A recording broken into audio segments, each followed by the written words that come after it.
Hello everyone and welcome back to the Part-Time Gamers YouTube channel. I am Welchie, one half of the Part-Time Gamers, and welcome back to Part-Time Gamers Weekly, the weekly show where each week we discuss the hottest topics in video game news. We go through our Game Club Game of the Month, and we also just talk about what we've been playing and just any questions that you guys may have. So yeah, without further ado, let's get straight into it. If you watched last week's episode, first of all, thank you for watching. And secondly, you'll probably remember that I mentioned that this week we would be doing our 2022 Metacritic predictions for the year. Me and Fipsy have gone through and given our ratings for about 30 games, which are supposedly coming out in 2022. And we're going to see who wins.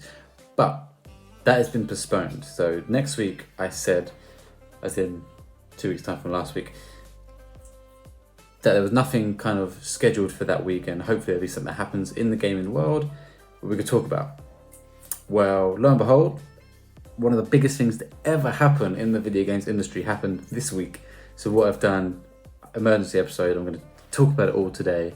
And then next week, I will move the 2022 Metacritic predictions video to next week. A couple of reviews that we've done will be out by then. I believe Rainbow Six Extraction definitely will be, and maybe Pokemon Arceus. So what I have done is I've sent Fipsy my prediction so he knows I haven't cheated and just taken the Metacritic score. So that will be next week. Look forward to that one. But this week, we just got to talk about it. Let's get straight into topic of the week.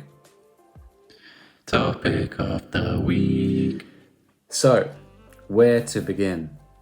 This afternoon, UK time, or in the morning over in the US, it was announced that Microsoft or Xbox have bought Activision Blizzard.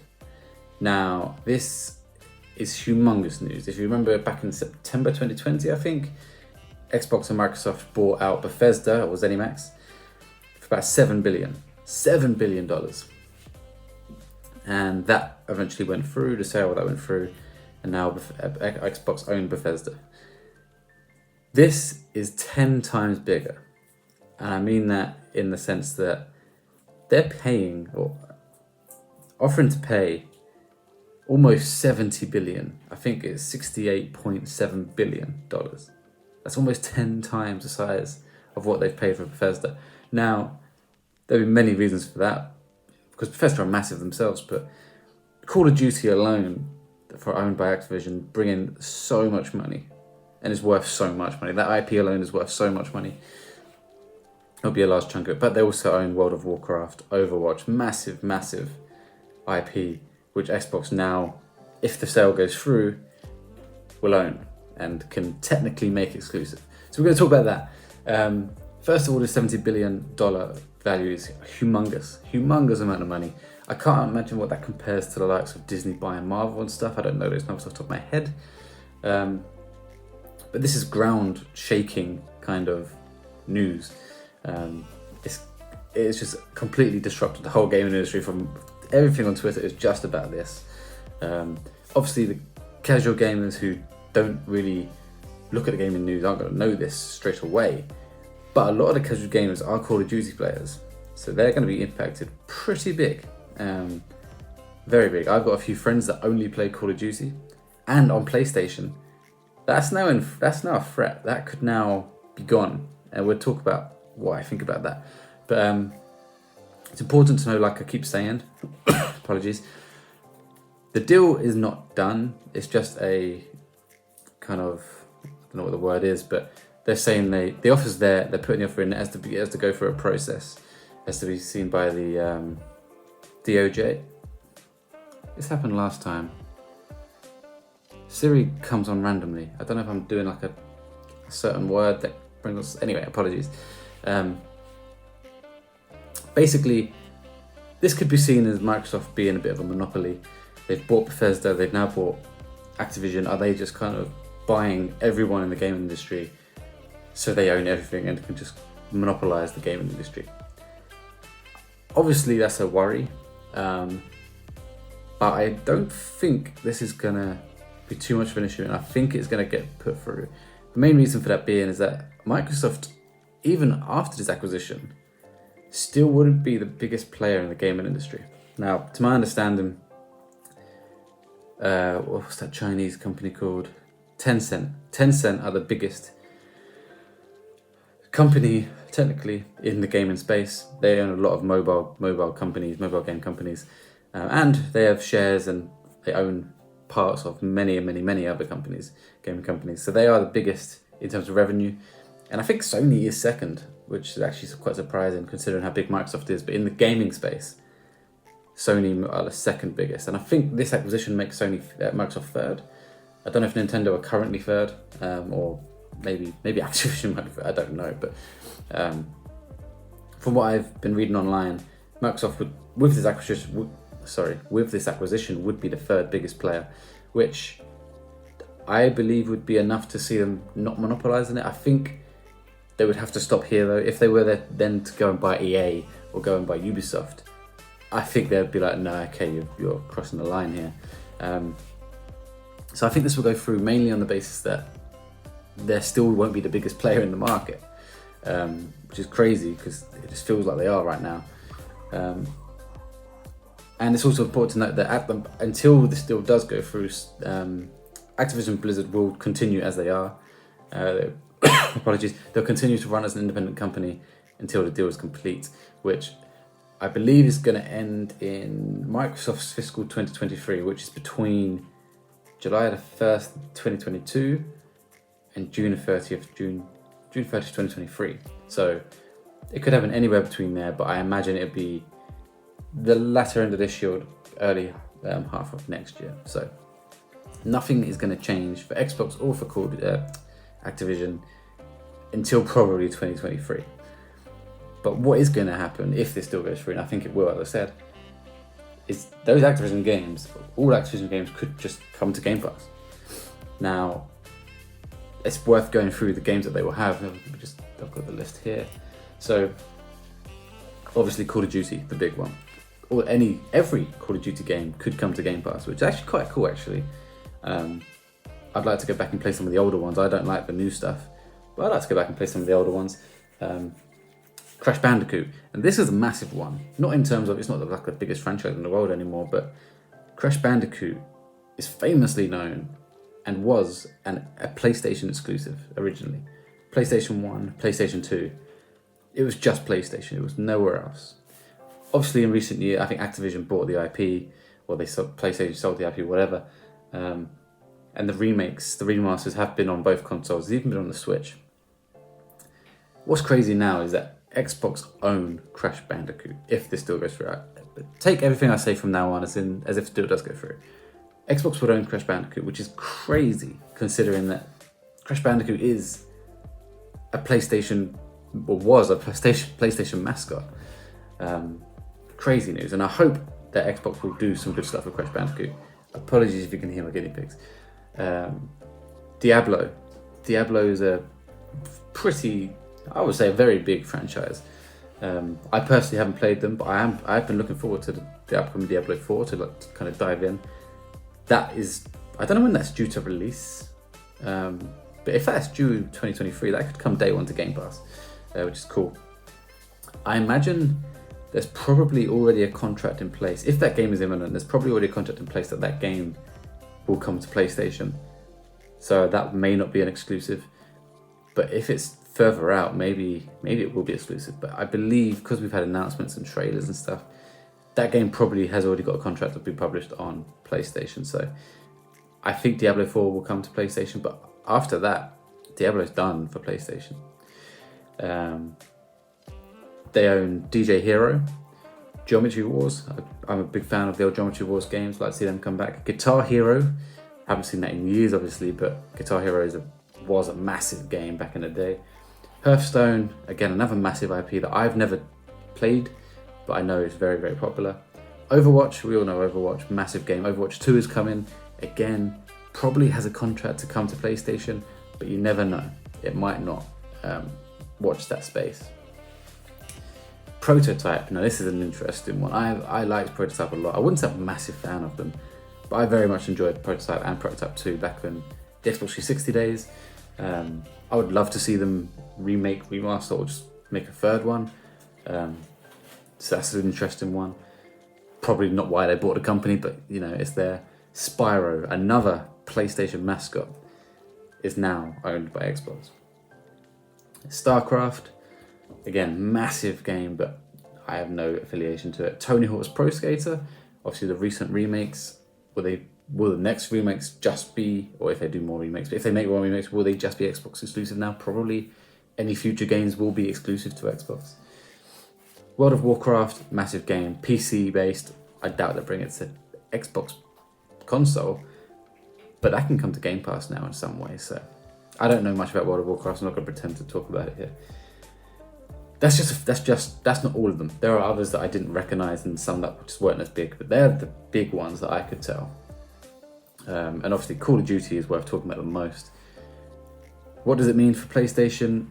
I don't think Warzone's going to go anywhere. Warzone is there. With Bethesda, they kind of, what's the word? Not obeyed, but any kind of pre-existing agreement, they stuck to it. But anything that wasn't pre-agreed is basically exclusive to Xbox.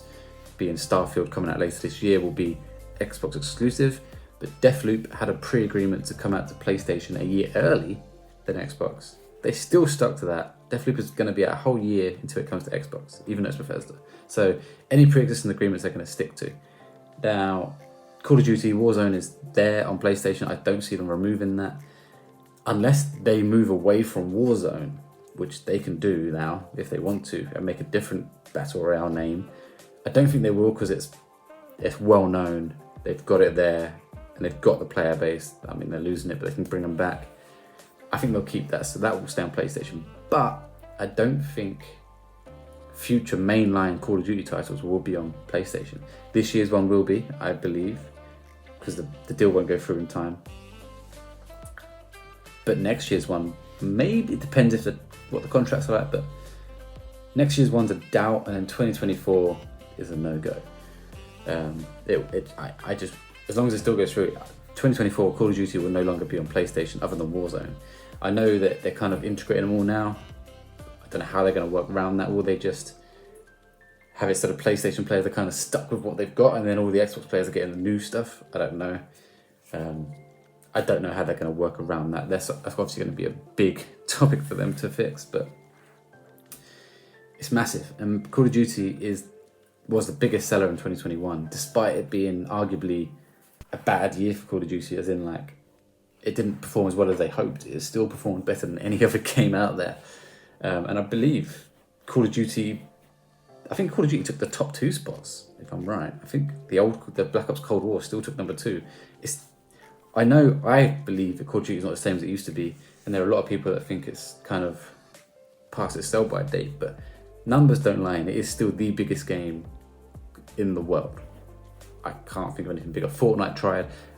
I mean, Fortnite was at one point, but Call of Duty is the biggest game in the world, in my opinion. So this is huge. Will PlayStation players that only play Call of Duty jump over to Xbox so they can get that yearly Call of Duty installment? Probably. I think a lot of them would.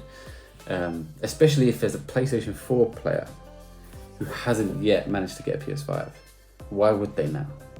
If it's just going to be an Xbox exclusive, or even if it's not, it'll be prioritized on Xbox. They may get stuff first, whatever.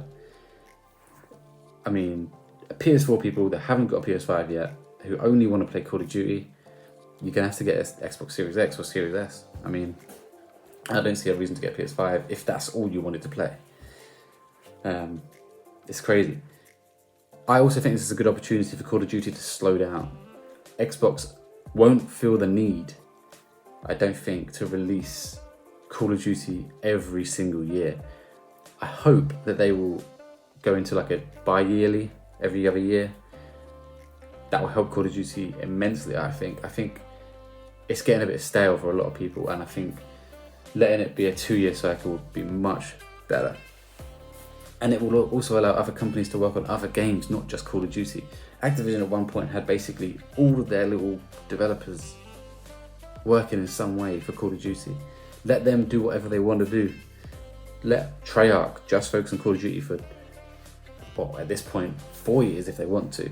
You could have 2 companies that work on Call of Duty now. Treyarch and maybe Sledgehammer or Infinity Ward. or for free, but then let them work an extra year each on that game. Let them release them every 2 years. I believe it'll help it immensely. So maybe not, maybe I'm wrong, but maybe Xbox will think, God, Call of Duty brings in so much money every single year. How could we even change this? We've got to just keep grabbing that money. Maybe. They've spent $70 billion for a reason, and they want that $70 billion back, and they wouldn't have bought it if they didn't think they can get that money back. So maybe they will monetize that Call of Duty and bring it all in. But I think there's a good opportunity there to improve Call of Duty, slow the development process down, and make better games, not just rush them out every year. Most games these days, most of the best games these days take time to make. Back when Call of Duty was massive, games were being pumped up much quicker. Now, you need more time and care to these games, and I think Call of Duty needs to fall into that mold. Look how good Halo Infinite is. It took a long time to make it, but look how good it is. I think Call of Duty could just do with that kind of extra love and care. And then all the other games on that list kind of are what they are. I think Call of Duty is the big one here that I can talk about because I've had experience with it. It's just an absolutely crazy announcement. And I guess what we have to talk about is, what does this mean for Sony, PlayStation? What will they do? And do they need to do anything? My opinion is they do need to do something. Obviously, one of the reasons Xbox is doing this is because they need to play catch up. PS2 won that era. Xbox 360 dominated the 360 PS3 era, absolutely dominated it. But then Xbox dropped the ball massively, and PS4 dominated last gen, absolutely dominated Xbox. So Xbox playing catch up, and they are not pulling punches. Bethesda and Activision bought already, and if they're going to take Call of Duty away from PlayStation, that is just mind-blowingly huge. Like, it's going to be detrimental to PlayStation, no end. But what can Sony do to kind of, I guess, not to get revenge, but to kind of like stop the damage? Because at the moment, PlayStation taking hit after hit. This was what was happening to Xbox previously. Obviously, the reason that Xbox is doing this is because Sony was so good last gen, and that's going to continue with their PlayStation exclusive titles. God of War Ragnarok, Horizon Forbidden West, Gran Turismo 7, Sifu. I know it's a timed exclusive, but you've got all these exclusives coming to PlayStation this year, which look incredible and probably will be incredible going off previous track records. They've got Spider-Man 2 coming. They've got Wolverine coming. I can't think of any other games they've got. Last year they had Ratchet & Clank Rift Apart, Returnal. It's just, they have got a formula, and it worked so well last gen, and I think they wanted to keep that going. And I think they can for now, but that has to change soon. Xbox are changing the way people want to play games. They've changed how I want to play games. And I am, and have been since 2013, a PlayStation gamer. But I haven't turned my PS5 on in over a month now. And that's mainly due to Game Pass. It's obviously because I bought a Series X, which helps because it's like new and I want to play it. But Game Pass is just insanely good, and they're going to make it better with this Activision acquisition. So PlayStation need to bring out this PlayStation Spartacus soon. Sorry. And now, after this announcement, they need to make this Spartacus announcement massive. It can't just be, oh, here's PlayStation Spartacus, whatever they end up calling it.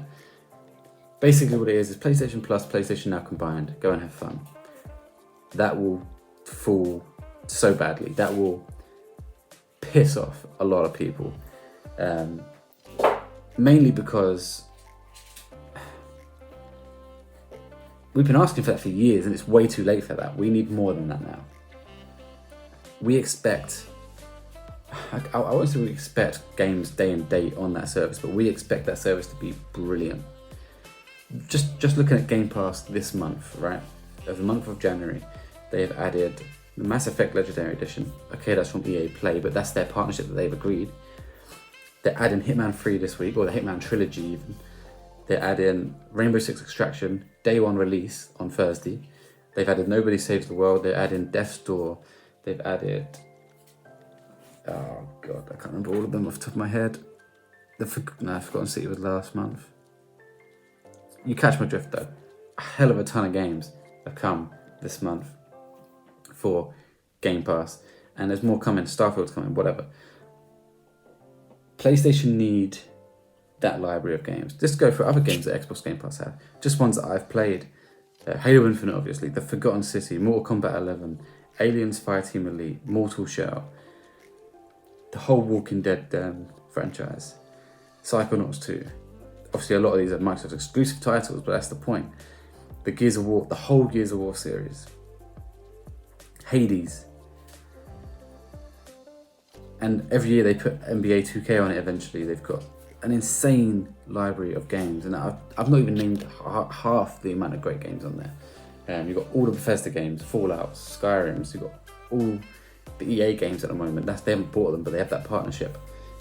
And then they're going to add Call of Duty, Crash Bandicoot, Overwatch to that list. It's Sony, PlayStation need to do something similar. They don't have to compete. They don't have to release God of War Ragnarok day one on that service. And I don't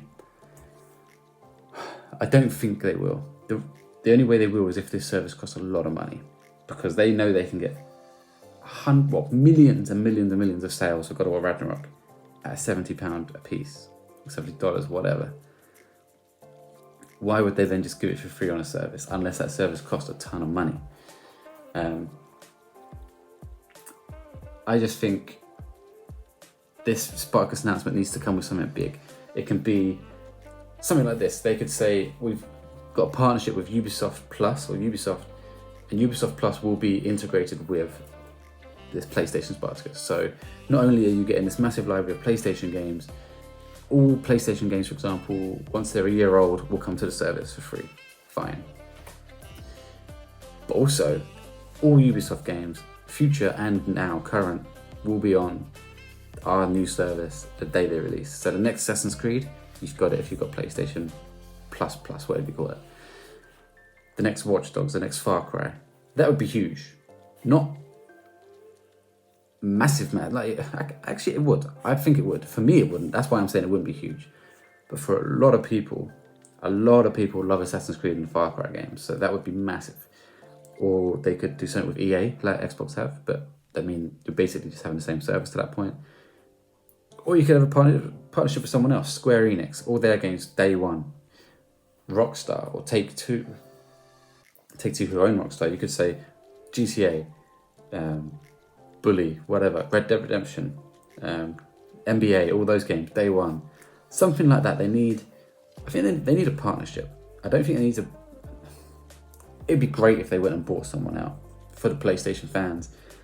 But I think they just need to really focus on this Spartacus service and try and compete with Game Pass. Like I say, I don't expect them to have God of War Ragnarok, Horizon Forbidden West, Spider-Man 2, day one on the service. But maybe if it's going to be cost enough, they will. I still doubt it. But that is something, if they go, you know what, we're going to fall behind here if we don't do something quickly. And they say, you know what, have God of War Ragnarok for free if you buy our service. That would be humongous news, and it will be enough to satisfy me personally, because it will be, okay, they mean business, they want to compete with Xbox. I don't think they necessarily have to buy out, I don't know, Ubisoft, EA or whatever, but a partnership would help that go a long way, because yes, there's amazing Sony games, but there's only 2 or 3 a year that will come day and date. Add Ubisoft to that and you've got 6, 7, 8 massive games coming a year to your service. I think that'd be really useful for them. I don't know. Maybe they could buy Marvel games. Marvel games don't really, well, I guess they do help the development, but if they had Marvel's massive. I don't think they would do that. I don't think that's possible, because Disney own Marvel games and they're not going to just get rid of that. So scratch that idea. But something like that. They've obviously got a lot of Marvel exclusives with Spider-Man, Miles Morales, Spider-Man 2, Wolverine. They could make like a Marvel universe there. But yeah, I'm just kind of spitballing now my ideas. My brain's gone crazy all day thinking about what this deal means to the gaming industry. I think the ones who won't really care are Nintendo right now. Nintendo are just in their own complete space. They're just focused on this kind of hybrid handheld console system. They're in a very specific place, and they've got quite a good relationship with Xbox as well, so I don't think they're too worried. But yeah, let me know, guys, what you think about this news. What do you think about this Activision acquisition? Does it worry you? Does it excite you? Are you a PlayStation fan who is upset by this? Are you a PlayStation fan that doesn't care? Are you an Xbox fan that is over the moon with this? I imagine you are if you're an Xbox fan. Or do you have all the consoles and it doesn't bother you? Like, I want to know everyone's thoughts on this because it's so crazy, it's so mind-blowing. And again, it just reiterates how good Game Pass is and will continue to be. It's mind-blowing. What if they're doing this because they want Game Pass on PlayStation? Imagine they keep taking all these developers away and they're like, look, if you want Call of Duty, you've got to let us put Game Pass on your console. Imagine that. Imagine logging onto your PlayStation and playing games through Game Pass. It sounds ridiculous, but what if that's the way forward? That might be what they want. We know that Xbox eventually want there to be an app on your TV, so you don't even have to have an Xbox. You just have a controller, a telly, and an app, and you play the games that way. That's a future which isn't probably that far away. It's probably next year. It could even be this year, but it's probably more next year. Could we also see Game Pass on PlayStation? I highly doubt it. Because then would PlayStation say, yeah, but we want our PlayStation Sparkus on Xbox? Then it becomes, what's the point of having either? Like, you know, I guess the whole point is you're paying for that service and that monthly fee, which Game Pass also announced today that they've got 25 million subscribers. 25 million, that's insane. Just think 25 million people paying £5 minimum each. It's £125 million a month they're getting from Game Pass. But a lot of people, I imagine the majority, are paying for the £11 one. So they're probably nearer 250 million a month just from Game Pass, which is wild. Absolutely wild. But I still think they're losing money on it because these acquisitions they're making and not the acquisitions, but these partnerships and deals they're making must be costing them money. To get Rainbow Six Extraction day and date on Game Pass must have cost them a fair bit. It's a Ubisoft Rainbow Six title. A lot of people were going to buy it. Not the millions, but a lot of people would have. So they've got to give Ubisoft enough money to kind of cover that. I don't know. But anyway, I think I've ranted on enough about this Activision buyout. Just looking at my notes here. Yeah, I'm more interested in what this means for Sony PlayStation because it's such a big thing they're going to lose. Losing Call of Duty, losing Overwatch potentially, Crash Bandicoot, Tony Hawk, it's mind-blowing. If you would have said to me, Xbox are about to buy someone, I would have guessed it would be Ubisoft or even EA before Activision. It's mind-blowing. I've said that so many times, but I'm lost for words now. I think I've said everything I need to say. What are PlayStation going to do? In my opinion, they're going to have a partnership with a big publisher on this PlayStation Spartacus. I think we're going to be happy with PlayStation Spartacus, but I don't think it's going to be Xbox need to watch out. I think it'd be a good step in the right direction. If PlayStation were about to announce this PlayStation Spartacus this week, I imagine they're going to say, fuck that. We need time to think about this. Is this going to be big enough? Or if they were going to wait, say if they weren't going to announce it until June, I think they're going to be like, right, no, we need to act quicker. So it's going to be very interesting when they talk. I can imagine it being maybe, do they wait until after Horizon Forbidden West? I don't know. I don't know what they've got in their timelines, what they're doing to plan things, but part of me thinks that don't say anything this week unless it's humongous news. If they've bought out Take-Two and now Grand Theft Auto and Red Dead Redemption are PlayStation exclusives, talk about it tomorrow, because that will shake the world just as hard as Xbox just shake the world. Even if you bought at Ubisoft, it'd probably make a big shake.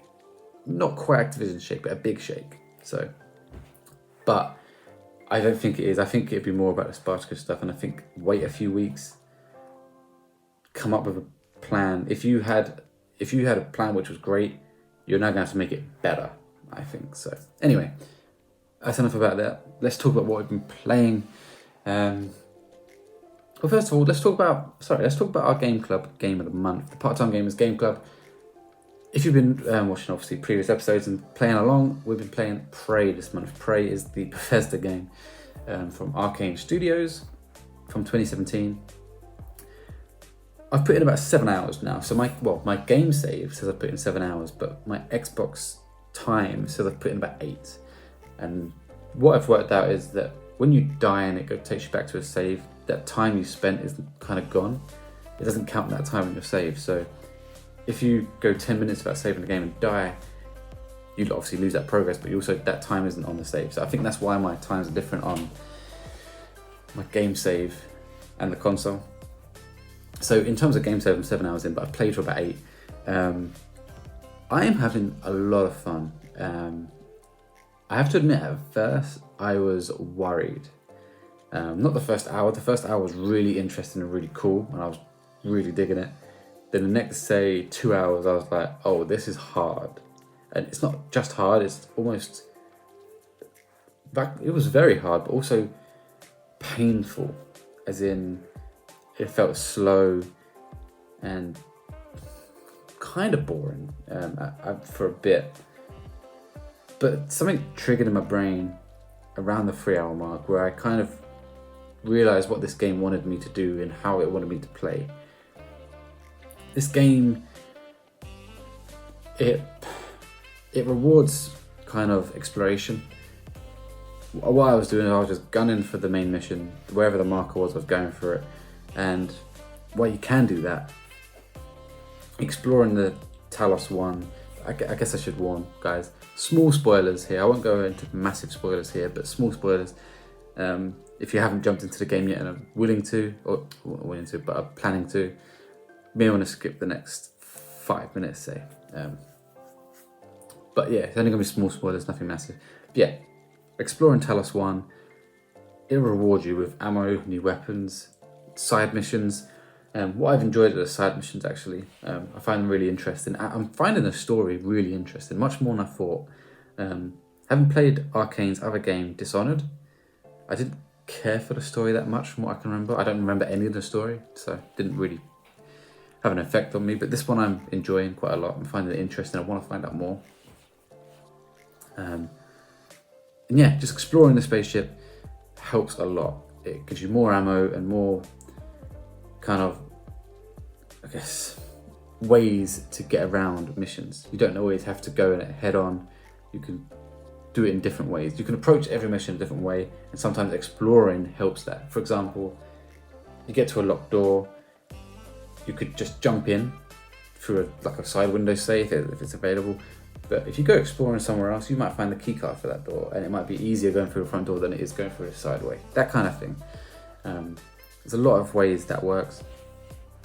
Yeah, I'm just enjoying it. The last 4 hours I've been having a lot of fun. The enemies are pretty fucking scary, to be honest, and tough, really tough. That's the hardest part of the game, is these enemies.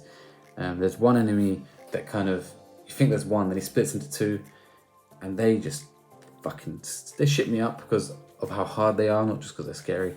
And actually, when I left it earlier today, I got killed by that particular enemy, and I paused it and quit because I was, that was the end of my lunch break, but not because I was rage quitting. But for the next 10 minutes or so, I was thinking, right, when I play this again, I need to do this, and I was just thinking of different ways. So I just tried taking it head on, but next time I can try using I can fix a turret and let that do some damage while I attack it from behind, that kind of stuff. Or I could throw a recycling grenade. Recycling grenades are really cool, by the way. If you've not used them yet and you're playing, try those recycling grenades out. They're really cool. Yeah, I'm having a lot of fun.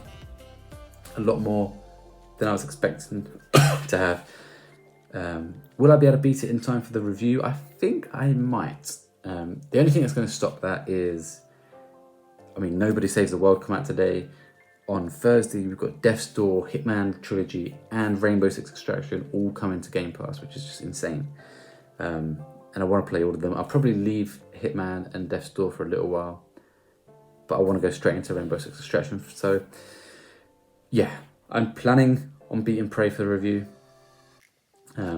as much as I possibly can, but I'm planning on actually getting to the credits. So hopefully I can do that. But yeah, guys, let me know in the comments if you're playing along with Prey, what are your thoughts so far? How far are you? No spoilers, please. How long you played it? And what are your thoughts so far? Are you enjoying it? What I found, if you're not enjoying it, what I found is, and like I said, something in my brain triggered that how it wanted me to play. Play it like you're, I guess it's obvious, but you play it like you are Morgan Yu, I think the main character's name is. How would you go about this? How would you go about the situation you're in? You wouldn't just attack these monsters head on. That's what I was doing at first. I was running up to these monsters with my wrench and my weapons, trying to kill them, and realizing quickly that these guys are fucking strong. And then I started playing more timid, kind of crouching, looking for other ways. If there's an enemy over there, is there a different way I can get around it? Can I just avoid it completely, or do I have to take him on? Or can I go somewhere else, explore somewhere else, and come back later with more stuff? And just play it more carefully, tactically, and play it like you are on this ship, or I think it's a ship, or like this International Space Station kind of thing. And how you would do this if it was real life. You would be more careful, you'd be more cautious and strategic. And playing like that is really what has made me realise that this game is actually fantastic, and I enjoy it much more this way. And also, once you get a certain piece of equipment for your head, I think it's called a psychoscope, I've found the game has really kicked on from there as well. But yeah, let me know what you guys think of the game. Moving on to what else we've been playing this week. So looking at my Xbox app. Again, as I said earlier, I've not played on PlayStation over a month now, which is crazy. But yeah, playing Xbox a lot. Playing Prey, obviously, as I just said. Played a little bit of Forza Horizon 5, not much. Played a fair bit of Burnout Paradise. I saw it on Game Pass, and it was actually one of the weekly reward things that they do with Microsoft Points, so I thought I'd play it and just get that reward. But I ended up playing it quite a bit, and I'm still playing it. It's really fun. It's really fun to just play. I can't remember when this game came out. Obviously, the remaster's recent, but the original game must have come out. It came out before the place when PSN had that meltdown. It was hacked and stuff. It came out before that. So that's what 2009. Sorry, maybe earlier. And it's still so much fun to this day to play. It really is. What else I've been playing? Played a little bit of Gears of War Judgment of Scott on Twitch. Played a game called Descenders. It's just a fun chill out game. It's like a BMX kind of game. It's quite fun. It's nothing groundbreaking. The Halo Infinite multiplayer still. Forgotten City I haven't, because I obviously got over achievement with that. And I've played a game called Kill It With Fire. It's literally a game about killing spiders. It's really cool actually. I've played it about an hour. I plan on going back to it. It's actually pretty cool. It's, again, nothing groundbreaking, but I've enjoyed that hour a lot. And the spider's actually pretty scary. I don't like spiders, and yeah, I actually did find the spiders quite scary. There's one that jumps, that shits me up every time. Absolutely every time. But that's a fun game.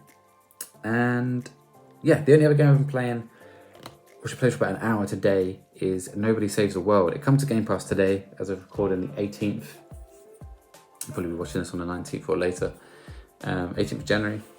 Yeah, I played about an hour, come out today, day one on Game Pass. It's fun so far, it's okay. It's a bit, not button mashy, but I'm just tapping A the whole time at the moment. The first hour, I've pretty much tapped A million times, and the odd button press of X. That's all it's been so far.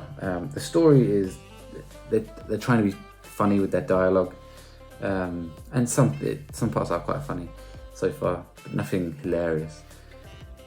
and the story is kind of, it is what it is. I'm not into it enough yet, I guess, to really appreciate it, but it's cool. I like the art style. I like the idea of it. So basically, you have different, it's almost like Mortal Shell, but not like Mortal Shell at all, but different forms you can take. So you can take, you just be this person thing, I guess you're a person, or you can morph into a rat, or you can morph into they call it a ranger, so basically like a bow and arrow person. I've used those ones so far, but then you can also use, let's see if one I've got unlocked, like a guard, like full of armor and shield. Haven't used that one yet, but they're all useful for their own different situations. It's quite cool. I do definitely continue on playing it. Definitely plan on continuing to play it, but it's not groundbreaking. It's not gonna be, I don't know, 10 out of 10. I haven't seen the reviews actually, but I'd be surprised if this review's from my first hour. Obviously the game could get much better later on, but from what I can tell, this game is just, it's just a good game. It's a good Game Pass game as well. It's free to try, you might as well try it. But yeah, I can't see myself completing this unless it starts picking up soon, especially with the amount of games coming out. But yeah, that's what I've been playing. Let me know in the comments, guys, what you've been playing. I've been talking for too long now. It's 41 minutes. And apologies for the length of this one, but obviously with the news today, it was always going to be a long one. And I want to talk a little bit about Prey because I'm having a lot of fun with Prey. So thank you so much for watching, guys. I hope you've enjoyed it. Did I say washing? I meant watching. I hope I said watching. But anyway, thanks so much for watching. Hope you enjoyed the video. Please leave a like if you did. It helps out tremendously. And leave a comment. I want to know mainly what your thoughts are on this acquisition, and what you think is next for Sony. What do they have to do? What do you think of Prey? If you've been playing along, what are your thoughts on Prey? If you played it years ago, give me your thoughts on Prey as well. And what you've been playing. If you haven't been playing Prey, what else have you been playing? Have you jumped in Nobody Saved the World yet? Or have you just been playing Call of Duty on PlayStation? Because if you have, you better enjoy those last minutes of that. Next week, as I said, will be the 2022 Metacritic predictions episode. And the week after that, let me just double check before I say something that's wrong. Yeah, the week after that will be the Part-Time Gamers Game Club review of Prey. So I've got about 2 weeks to beat that, which actually makes me worry that I'm not going to get it done in time, but I'm going to try my hardest. So yeah, thanks for watching, guys. I hope you've enjoyed it. Please subscribe if you want to see more. I'll see you next time.